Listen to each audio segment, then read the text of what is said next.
Behind that perfect smile, she kept a secret for 60 years. Now that she's 89, Julie Andrews is finally telling the truth about what happened when she lost her famous voice, the shocking surgery mistake that ended her career, her marriage to Blake Edwards, and the heartbreaking thing she regrets the most. You won't believe what she's been hiding all these years. Julie Andrews was born Julia Elizabeth Wells on October 1, 1935. Her mother, Barbara Ward Morris, was a nurse. Her father, Edward Charles Wells, was a teacher, and her mother, Barbara, married Ted Andrews, a Canadian-born vaudeville performer. When World War II broke out in 1943, Barbara and Ted's marriage ended, and young Julie's life changed forever. Ted and Barbara toured England entertaining soldiers, and Julie was introduced to the world of music and performance. At age 14, Julie found out a secret that had been kept from her all her life. Edward Wells was not her biological father. Her mother had an affair with another man. He was having an affair with a family friend and was Julie's real father. The news shocked her, but it didn't change her relationship with Edward Wells. They stayed close for the rest of his life. Her stepfather, Ted Andrews, was very important in her musical training. He quickly realized she had an amazing voice, with perfect pitch and a vocal range far beyond most kids her age. He became her first teacher and helped her become a performer. Her Aunt Joan ran a dance school. As a child, Julie was surrounded by people who loved the arts, so it wasn't a surprise when she showed early signs of talent. When she was 8, she started formal training, studying under Madame Lillian Stiles Allen, a respected concert soprano. Stiles Allen thought Julie was a once-in-a-lifetime talent and often said Julie was the reincarnation of Adelina Patti, one of the greatest opera singers of the 1800s. Her training was strict, and she focused on perfect diction and emotional expression. She often told Julie, "An amateur works until he can get it right. A professional works until he can't go wrong."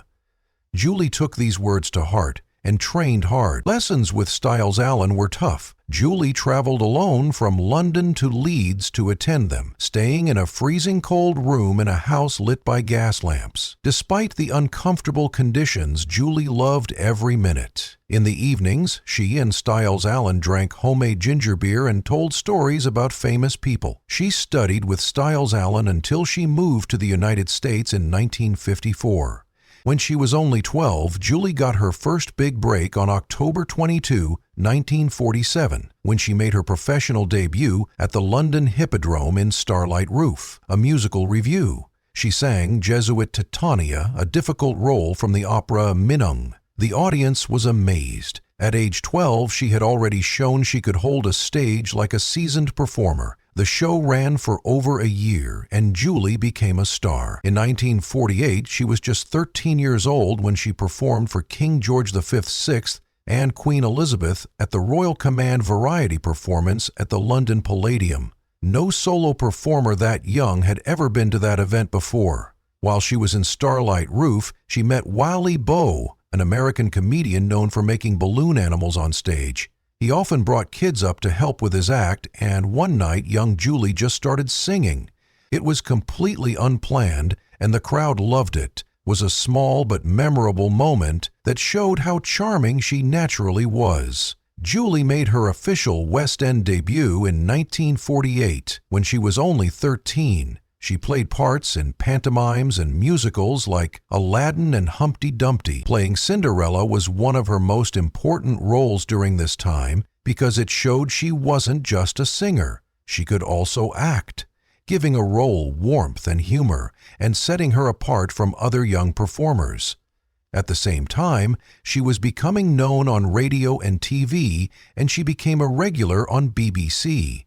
She learned how to time her comedic lines by working with older performers when she was so young. It also gave her confidence and skills that would be very useful later in her career. Julie Andrews made her Broadway debut in The Boyfriend on September 30th, 1954 at the Royal Theatre. She played Polly Brown, a young girl dreaming of romance on the French Riviera in the 1920s. The show had already been a hit in London, but Andrews brought something new to it. The actress's clear, natural voice and charming personality made her stand out on Broadway. Critics took notice, and in 1955 she won the Theatre World Award for Outstanding Broadway Debut. Her performance also caught the attention of some very important people. The producers of My Fair Lady were looking for someone to play Eliza Doolittle, a chignon flower girl who turns into a sophisticated lady. They needed someone who could handle the role's difficult songs and emotional depth, and Andrews got the part. The show opened on Broadway on April 15, 1956, and audiences saw Andrews improve every night, going from rough and unpolished to graceful and refined. Songs like I Could Have Danced All Night and Wouldn't It Be Loverly became instant classics. The show ran for 2,717 performances, making it one of Broadway's longest-running musicals at the time. Andrews was nominated for her first Tony Award for Best Actress in a Musical, but many people don't know that Mary Martin, a bigger star, but she turned it down. That decision changed Andrews' life, even though she was successful. When it came time to make the movie version of My Fair Lady, they chose Audrey Hepburn instead of Andrews. It was a controversial choice because Hepburn's singing voice was dubbed by another singer, while Andrews had shown she could sing the songs perfectly. Many people thought Andrews should have had the role, but she moved on to other things. Something even bigger, on December 3, 1960, she played Guinevere in the musical Camelot. She performed with Richard Burton as Arthur and Robert Gould as Lancelot. The show had drama, romance, and heartbreak, and Andrews brought elegance and depth to her role, making her more than just a love interest. She was nominated for another Tony Award as Best Actress in a Musical during this time. After John F. Kennedy's death in 1963, his widow Jill Kennedy compared her husband's leadership to the story of King Arthur. Arthur's Kingdom, calling it Camelot, the musical took on a whole new meaning, and Andrews' part in it became part of that legacy. Before Hollywood came calling, Andrews had already done more than just perform on Broadway. On March 31, 1957, she starred in a live broadcast of Rodgers and Hammerstein's Cinderella on CBS. This wasn't a remake of an existing musical, it was written specifically for TV. Over 107 million people tuned in, more than half of the U.S. population at the time. It was a huge hit, and Andrews' performance was warm and magical. The songs became fan favorites, and she was nominated for a Primetime Emmy for Best Single Performance by an Actress. By 1964, she was ready for the movies.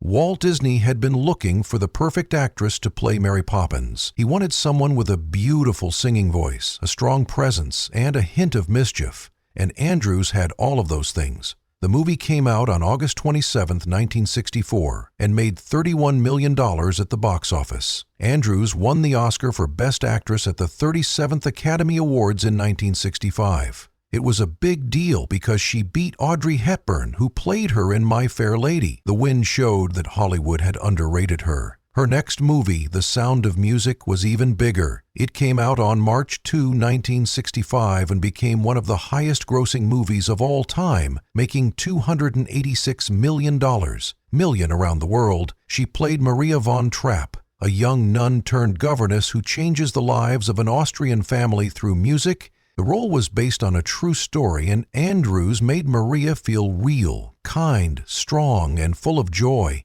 The opening scene where she twirls on a mountaintop was beautiful to look at, but very hard to film. A helicopter was used to get the shot, but the wind from its blades kept knocking her to the ground, and she later joked that she was flattened into the grass after every tape. Andrews won 5 Academy Awards, including Best Picture, and became one of the most bankable stars in Hollywood. But her success came with a challenge. She had just played 2 beloved nannies in a row, and people were afraid she would be typecast.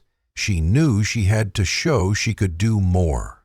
Later, in 1964, she played a completely different kind of role in the movie Americanization of Emily, which starred James Garner and was set during World War II, and was a sharp and sometimes dark look at patriotism and war.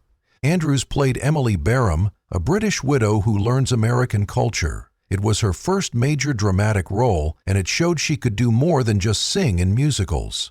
Next came Torn Curtain, a Cold War thriller directed by Alfred Hitchcock. It came out on July 14, 1966, and paired Andrews with Paul Newman. Universal Pictures insisted on casting two big stars to make sure the movie would do well at the box office. But Hitchcock wasn't completely happy with the choice. He reportedly thought both actors were too polished for the gritty spy story he wanted to tell. The film got mixed reviews, but it did well at the box office. It made $13 million worldwide on a budget of $3 million, so it was a financial success. Later that same year, Andrews directed Hawaii, a big historical drama based on James Mears' book. It came out on October 10, 1966, and had the highest budget of any movie at the time, $15 million. It made $34 million worldwide, $5 million in ticket sales in the U.S., and became the highest-grossing movie of the year. Andrews played Jerusha Bramley Hale, a woman who follows her missionary husband to Hawaii in the 19th century. Filming was difficult. The crew had to deal with heavy rains and even tidal wave alerts, which caused constant delays.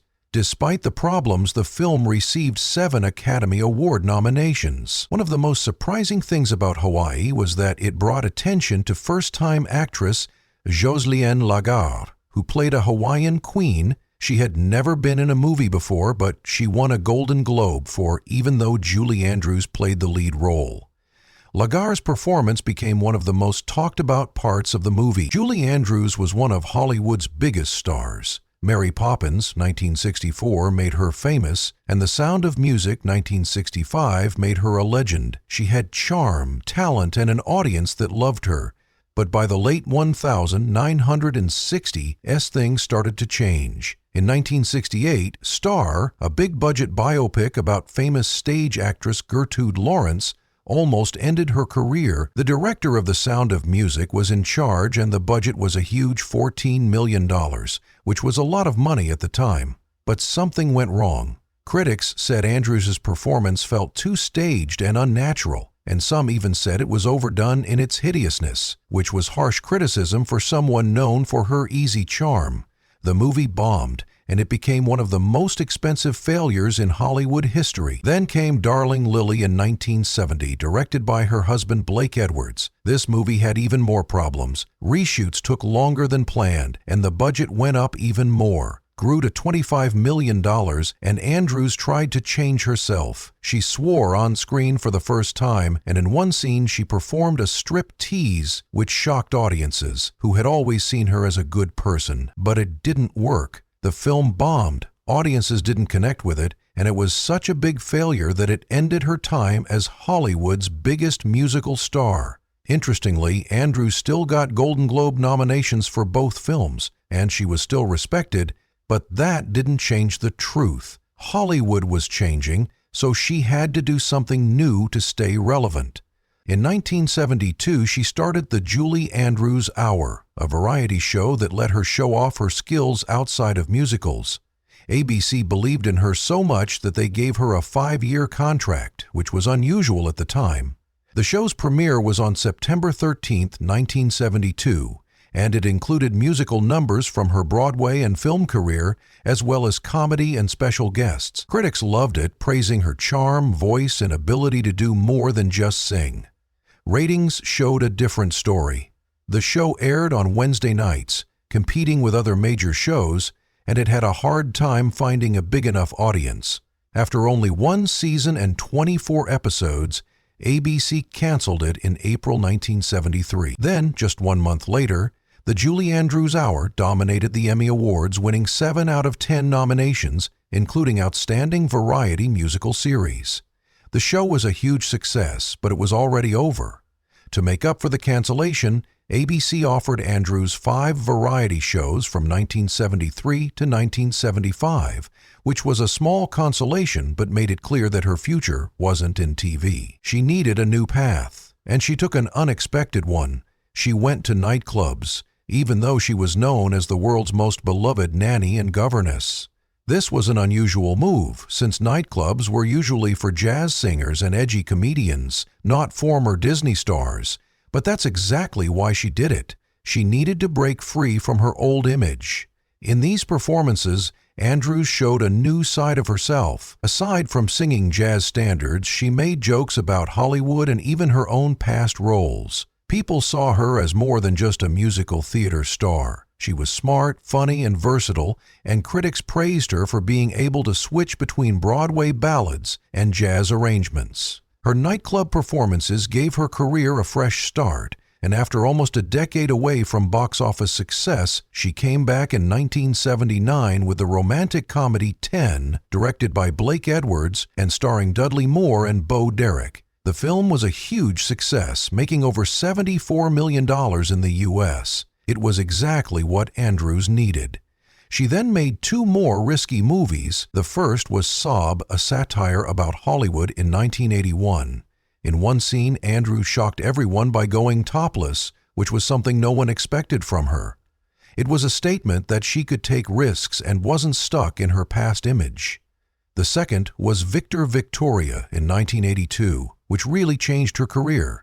She played Victoria Grant, a struggling singer who pretends to be a male impersonator who worked in Parisian nightclubs. The role was groundbreaking because it explored gender identity and sexuality in ways that Hollywood had rarely done before. Audiences who had seen her as Maria von Trapp now saw her in a complex and daring role. The film was a critical and commercial success, making $28 million in the U.S. Andrews won the Golden Globe for Best Actress in a Comedy or Musical and was nominated for an Academy Award for Best Actress. The film itself received 7 Oscar nominations, changed how people saw Julie Andrews.